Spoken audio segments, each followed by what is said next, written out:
friends, welcome back to Crows Before Bros, a dopey little corner of the internet where my bestie Randy and I scream about books. Today we're gonna get a little cheesy, a little ooey gooey. I've mentioned in videos lately that my focus has been real bad, so I've needed to indulge my easy YA rom-com brain. So today I wanted to give you a quick review of a couple of rom-com style books that I've read over the last little while and what I thought. First though, let's do a quick check-in on some other books that I've read in the last little while. I snuck in Psalm for the Wild Built by Becky Chambers. This book follows our wanderlusty, non-binary main character Dex as they set out on an adventure to change their circumstances. By becoming a tea monk, in their travels they make pals with a big robot and learn about being content and satisfied in the life that they make for themselves. My takeaway from this book is that existing is enough and we don't always have to do or be a thing that is expected of us. In addition to being totally called out, I also loved how lush and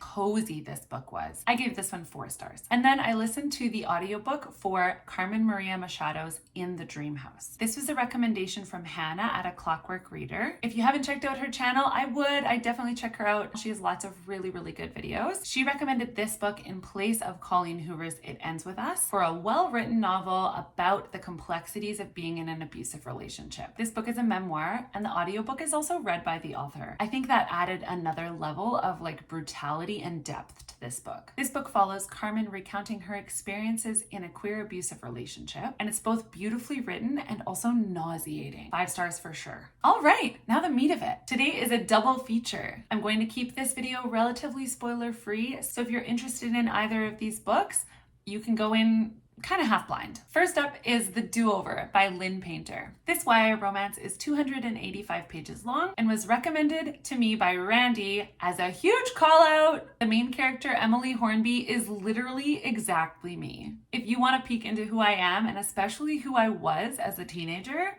this is the book. Emily is a huge people pleaser who lives by to-do lists and has built her life around other people's perception of her and what she's supposed to do. It sure sounds bad when you say it out loud. Emily has her whole Valentine's Day planned out, down to the precise moment where she's going to profess to her boyfriend that she loves him, who she really only is with because it fits the narrative that she's planned for herself. When the first Valentine's Day goes awry, she commiserates with her grandma, and after having some poisoned pepper, she wakes up the following morning to a second February 14th. It's a Groundhog Day trope, guys, and it's done really well. It feels, for vibes, somewhere between Groundhog Day and Freaky Friday. This book is what I hoped for in Christina Lauren's In a Holidays. Spoiler, I didn't love that one. Here, Emily gets to relive Valentine's Day over and over again, trying to right wrongs and ultimately trying to figure out what she's meant to learn by repeating the holiday. She learns a lot about love and a lot about herself. It is very good, and all of the characters are really extremely lovable. It's also a very easy read. Lynn Painter writes really fluidly, and it all feels really relatable and breezy. I think that I'm probably a bit biased here because I related so much to the main character, but I really enjoyed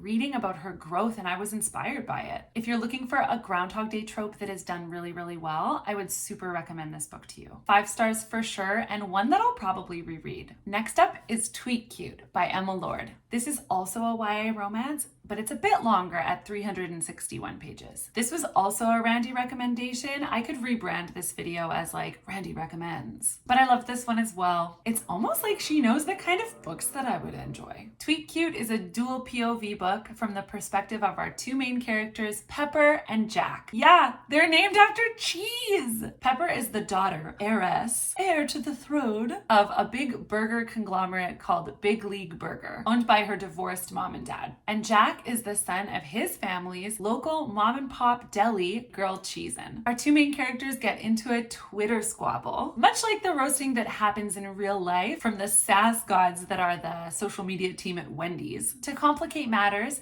these 2 also go to school together, where they share classes and also the pool, as Jack is on the dive team and Pepper is on the swim team. In another thread of the plot, students at the high school that they attend are on this app called Weasel, where they're talking anonymously to one another, and Jack and Pepper's paths cross there as well. This story's got layers, baby. I really liked this one too. It was quippy throughout and definitely a super fun read. I sometimes felt my interest kind of waning with this one. Maybe it was the length, but for that reason, I did give it 4.5 stars instead of 5 stars. I would still say it was a really fun and worth it read though. If you like sassy banter, New York vibes, cheese. I think something that both Randy and I really love about YA rom-coms is that it feels lower stakes than adult romances. This may or may not be the person that the main character winds up with forever, but the romance feels intense and world-rocking all the same. It takes you back to that time when you were crushing and everything felt so important and intense. But also life was just colorful and sweet before you were weighed down with things like mortgages and careers and moving around, all the complications that just come with adult life. It feels a lot safer. These were just the books that my brain needed this month. Do you have any favorite YA rom-coms? Books that evoke that nostalgic first love feeling? Drop your recommendations in the comments below. And if you liked this video, do consider subscribing. We are always so excited to talk about books and hang out with you guys. We love you so much. We'll see you next time. Bye!